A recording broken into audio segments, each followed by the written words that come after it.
Hey, this is Nicky G and welcome to Better Commander. Today we're flying above the clouds with everyone's favorite madman, Zur the Enchanter. Alright, the first thing you need to know about Zur is that he's kind of a creep. I mean, both arts for this guy depict a half-naked flying weirdo just giving you a creepy smile as he floats around. The guy's just loitering up in the clouds somewhere. Zur has been a CEDH commander forever and kind of has a reputation.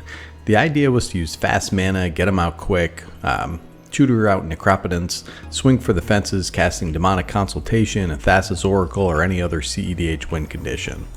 Hey, and that's a really great time, but we're not playing CEDH and those decks cost $6,000.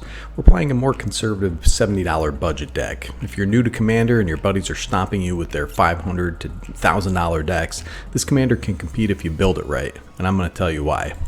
But before I do, consider subscribing to my channel. It's free, it's easy, it's good for the environment.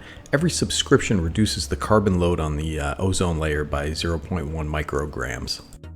Alright, Zur the Enchanter, 1 white, blue, and a black for a legendary creature. It's a human wizard, 1/4 with flying. Look at that guy's flying around. Whenever Zur the Enchanter attacks, you may search your library for an enchantment card with mana value 3 or less, put it onto the battlefield, and shuffle. Well, I gotta say, that's pretty spiffy. This guy can fetch anything out of your deck, which is very powerful. You want to include enchantment-based removal, as there is a very relevant ruling for Zur. If you put an aura onto the battlefield without being cast, you choose what it will enchant as it enters the battlefield.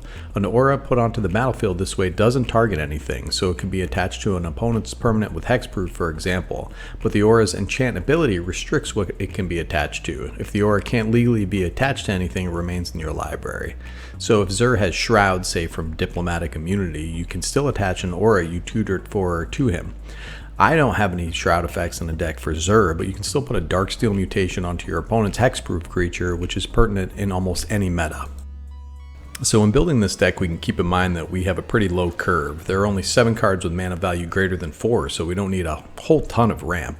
I have 6 artifact sources and all are mana value 2 or below, so we can get out Zur quick. The deck is pretty evenly split between creatures and enchantments, as Zur can go get the enchantments that we need, and support creatures can help us get where we need to be. We have a few wonderful draw pieces. Core Spirit Dancer is 1 and a white for a creature. It's a core wizard, 0/2. Core Spirit Dancer gets +2/+2 for each aura attached to it, which is nice. Whenever you cast an aura spell, you may draw a card. That's kind of why we want it in the deck. The core, one thing you gotta know about the core is that they're pale, and as such they hang out in the darkness with creatures of the night. This is also a great creature to wear auras. Such a classic card. Cheaper than she used to be thanks to two semi-recent reprints. Mesa Enchantress, 1 white for a creature, human druid. It's a 0/2. Whenever you cast an enchantment spell, you may draw a card. Beautiful art on this little lady. And though we have 25 creatures, 5 of them are also enchantments, pushing our count up to 31 total, so this will draw us a bunch of cards. How about SRAM? SRAM goes in a lot of decks. So it's 1 and a white for a legendary creature. It's a Dwarf Advisor, 2/2. Whenever you cast an aura, equipment, or vehicle spell, draw a card. This guy gets reprinted a lot and is 22 cents currently. This is a great early play to take advantage of the auras we're casting for our commander. Alright, we have some aura tutors as well, so we can get some toolbox going. We have Heliod's Pilgrim, 2 and a white for a creature, human cleric. It's a 1/2. When it enters the battlefield, you may search your library for an aura card, reveal it, and put it into your hand, then shuffle. Most often we're getting Sage's Reverie or Protection Piece for Zur.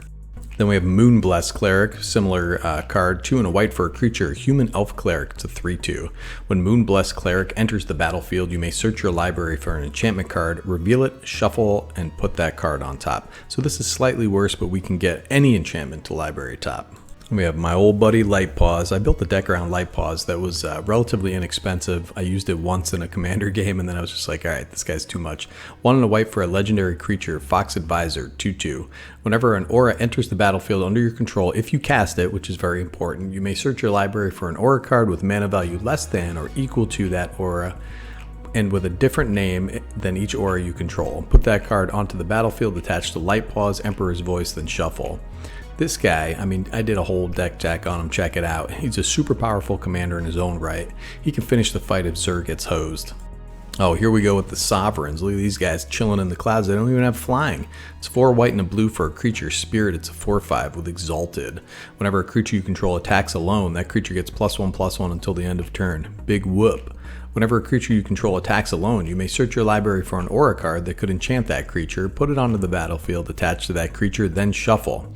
The idea is to get Zur suited up, so we can double up the aura goodness for a Voltron strike. Danitha Capuchin, Paragon, 2 and a white for a legendary creature, human knight, it's a 2/2. First strike, vigilance, and lifelink.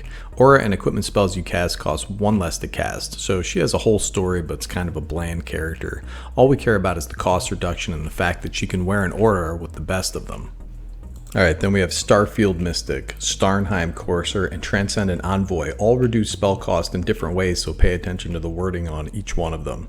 Now keep in mind, Zur is going to get targeted, we're going to get board wiped, so we need some recursion. The bad thing about playing auras is that we lose them when the creature gets aced, so we're going to be down, a couple cards for their 1 card. Hateful Eidolon is 1 black mana for an enchantment creature, it's a spirit 1/2, it has a lifelink. Whenever an enchanted creature you control dies, draw a card for each aura you controlled that was attached to it. This thing isn't really recursion, but it's a bit of protection that can draw us 4 to 5 cards when Zur inevitably gets killed. The only thing that wrecks this plan is farewell, but that's life. Alright, then we have Hannah, Ship's Navigator, so this is a legendary creature, Human Artificer 1/2. 1 white and a blue, tap, return target artifact or enchantment card from your graveyard to your hand. Same idea here, very versatile card that can get back any key enchantments. Sun Titan, 4 white for a creature giant 6/6 with vigilance. Whenever it enters the battlefield or attacks, you may return target permanent card with mana value 3 or less from your graveyard to the battlefield. This big bully is a staple in budget decks for a reason. This guy can get back most of our enchantments. Brilliant Restoration, 3 and 4 white mana for a sorcery. Return all artifact and enchantment cards from your graveyard to the battlefield. This is a late game big play that can get basically all of our permanents back. Open the Vaults is 4 white for a sorcery. Return all artifact and enchantment cards from all graveyards to the battlefield under their owner's control. Auras with nothing to enchant remain in graveyard. So this is a similar card that can help us recover but works for our opponents as well. Bruna, Light of Alabaster is 3 white and a blue for a legendary creature. It's an angel 5/5. Flying, vigilance. Whenever Bruna, Light of Alabaster attacks or blocks, you may attach to it any number of auras on the battlefield, and you may put onto the battlefield attached to it any number of aura cards that could enchant it from your graveyard and or hand. This is a late game finisher that can take out any stragglers. We also have a couple fun little payoff creatures that get us blockers and are just powerful cards in a deck like this. Archon of Sun's Grace is 2 white for a creature. It's an Archon, flying lifelink 3/4. Pegasus creatures you control have lifelink. Whenever an enchantment enters the battlefield under your control, create a 2/2 white Pegasus creature token with flying. How about a Leela, Artful Provocateur, 1 white, blue, and a black for a legendary creature, Fairy Warlock, it's 2/3 with flying. Death Touch, lifelink. Other creatures you control with flying get +1/+0, so that buffs up Zur a little bit. Whenever you cast an artifact or enchantment spell, create a 1/1 blue fairy creature token with flying. So this is an awesome card just to fill the sky with little flying blockers. So the auras we want to get fit into one of 3 categories: protection, pump, and pooping on our opponent's permanents. So we have Curator's Ward, which is 2 and a blue for an enchantment aura, enchant permanent. Enchanted permanent has hexproof. When it leaves the battlefield, if it was historic, draw 2 cards. Pretty unique effect in an aura and should be one of the first things we get for Zur. Gift of Immortality is 2 and a white for an enchantment aura. When an enchanted creature dies, return that card to the battlefield under its owner's control. Return Gift of Immortality to the battlefield attached to that creature at the beginning of the next end step. What a cool card. Again, if we get exiled, it's too bad for us and this isn't going to work. Who cares if we get exiled if we have Kaya's Ghost Form? It's 1 black mana for an enchantment aura. Enchant creature or planeswalker you control. When enchanted permanent dies or is put into exile, return that card to the battlefield under your control. Shielded by Faith and Timely Ward get us indestructible. If we can get Curator's Ward and one of these on our commander, he can be very difficult to remove. Unquestioned Authority and Spirit Mantle can give our commander protection from creatures, which makes him very difficult to block. And Aqueous Form just gives Zur unblockable. We have our Ghostly Prison propaganda type effects that can stave off early aggression and save off some hordes of tokens that our opponents are creating. Now we want our commander to be big, and there are several enchantments that pump our commander up nicely based on how many permanents we've put out in different ways. All That Glitters gives +1/+1 for each artifact and enchantment. Ethereal Armor gives +1/+1 for each enchantment and gives our commander first strike. Now, Sage's Reverie, you can't get this with Xur's triggered ability, but is a great draw spell that pumps for each aura we control attached to a creature, which counts things like Darksteel Mutation. And we want to draw cards in this deck, so we're putting out lots of auras with low converted mana costs. Then we have Phyresis, 1 and a black for an enchantment aura, enchant creature. Enchanted creature has Infect. This can just end players in one strike. You get Xur's power up over 10, and tutor this up, they're dead.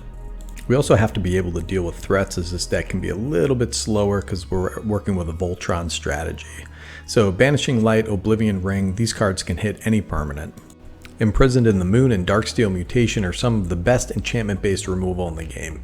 It's very difficult to come back when their commander gets locked down with one of these enchantments. Oubliette, so this is a very underutilized card in my opinion. It's searchable by Xur, so it's 1 black for an enchantment. When Oubliette enters the battlefield, target creature phases out until Oubliette leaves the battlefield. Tap that creature as it phases in this way. Auras, equipment phase out with it. While permanents are phased out, they're treated as if they don't exist. So the creature isn't changing zones, so you can lock down commanders quite effectively down in the Oubliette. Yeah, so I'll post a deck list so y'all can goldfish it. Xur is an interesting commander that you can bring to mid-power tables. Just remember, people have long memories, and if they've ever been comboed out by a Xur deck, older players may target you based on your commander. But you don't have to go nuts with all this combo stuff, but you can certainly add one to the deck if you want to close things out quickly.